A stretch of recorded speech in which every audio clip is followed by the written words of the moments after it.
Good evening, everyone. Welcome to the channel. Before I begin, here are my disclaimers. Today I am going to give you an update about GRACO INC quarterly report. GRACO Inc. offers a diverse range of businesses and services across three segments: contractor, industrial, and process. The company's products include sprayers and two-component proportioning systems for painting and coating paint, circulating pumps and advanced control systems, plural component coating proportioners, and accessories equipment for industrial customers that pumps, meters, mixes and dispenses sealant, adhesive and composite materials, powder finishing products and systems under the Gemma and SAT brands, pumps, valves, meters, and accessories for moving and dispensing chemicals, oil, natural gas, water, wastewater, petroleum, food, lubricants, and other fluid systems, components, and accessories for automatic lubrication of bearings, gears, and generators, high-pressure and ultra-high-pressure valves, chemical injection, pumping solutions for precise injection of chemicals. These products cater to various industries, including construction, manufacturing, oil and gas, automotive, and food processing. The GRACO Inc. stock price has remained relatively stable over the past year, with no significant changes. While various events have impacted the company's performance, none of them caused a notable change in the stock price. GRACO reported a 5% increase in net sales in its third quarter 2025 earnings, driven by acquisitions. However, adjusted earnings per share were flat year-over-year, and revenue missed analyst expectations due to softness in global construction markets. The company's acquisition of Color Service SRL contributed significantly to sales growth.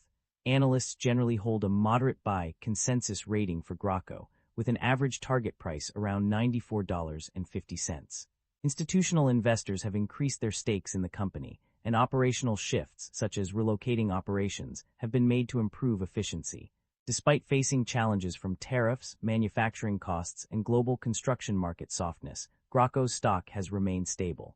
The lack of significant changes in the stock price can be attributed to the company's ability to offset these effects through strategic pricing actions.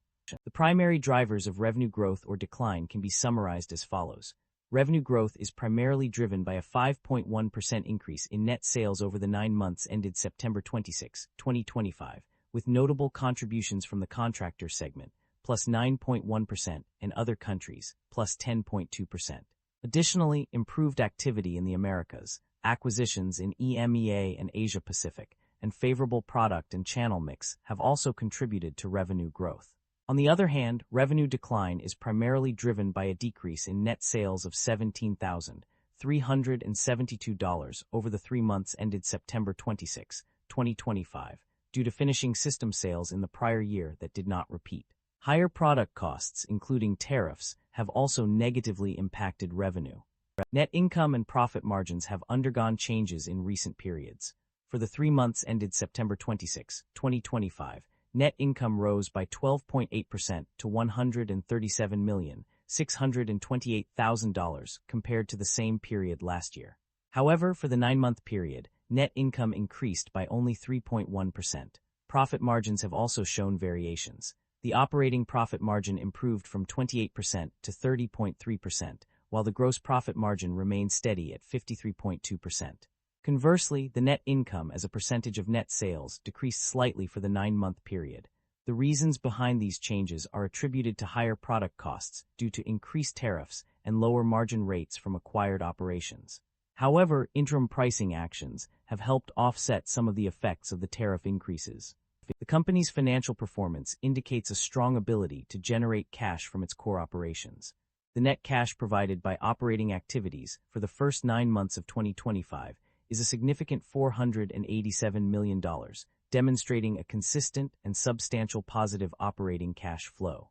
This trend suggests that the company has a solid foundation in managing its finances effectively, positioning it well for future growth and success. The company's debt level has seen a substantial increase, with notable rises in the current portion of long-term debt and notes payable to banks. In contrast, interest expenses have remained relatively stable, experiencing only minor fluctuations throughout the periods examined. This suggests that while the company is taking on more debt, it is not yet significantly impacting its interest expenses. Regional performance varies widely across industries. The financial summary reveals a mixed performance across regions. The EMEA region stood out as a top performer, with net sales growth of 12%, 13%, and 41% in the third quarter. Asia-Pacific also showed strong growth, with a 7% increase in the first 3 months and a 10% increase in the first 9 months. However, the Americas region struggled, experiencing a 2% decrease in the first 3 months, a 1% decrease in the first 9 months, and a 6% decline in the third quarter. Within Asia-Pacific, there was a notable exception. While the overall region showed growth, it actually experienced a 12% net sales decrease in the third quarter. In terms of segments, EMEA's contractor segment saw a significant increase of 31% in the third quarter. The Americas industrial segment also performed well, with a 3% increase in volume and price for the quarter. Asia-Pacific's industrial segment showed a 1% increase in volume and price year-to-date, driven by growth in China. Expansion markets also experienced a 3% net sales increase in the third quarter. Overall, while some regions and segments excelled, others struggled to keep pace with growth expectations. Management's outlook on company strategy: the company's management has outlined its key priorities for the future. They are focused on developing new products to drive growth and innovation. Additionally, they plan to expand globally through strategic distribution channels. To achieve this, they intend to complete targeted acquisitions that will provide access to new markets and technologies. To mitigate potential risks, such as global trade tariffs, management plans to implement pricing and sourcing strategies. These initiatives are designed to ensure the company remains competitive while navigating uncertain market conditions. Overall, management's strategy is centered on driving growth through product development, expansion, and strategic acquisitions.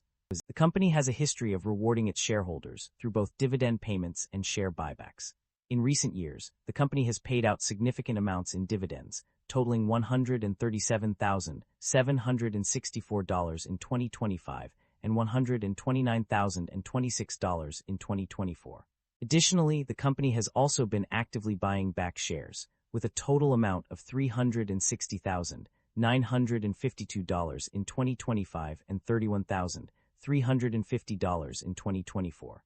These actions demonstrate the company's commitment to returning value to its shareholders. Concerns about inventory buildup or supply chain disruption are evident in the financial summary. Inventory levels have increased significantly, with finished products and components rising by $662,000 between 2024 and 2025.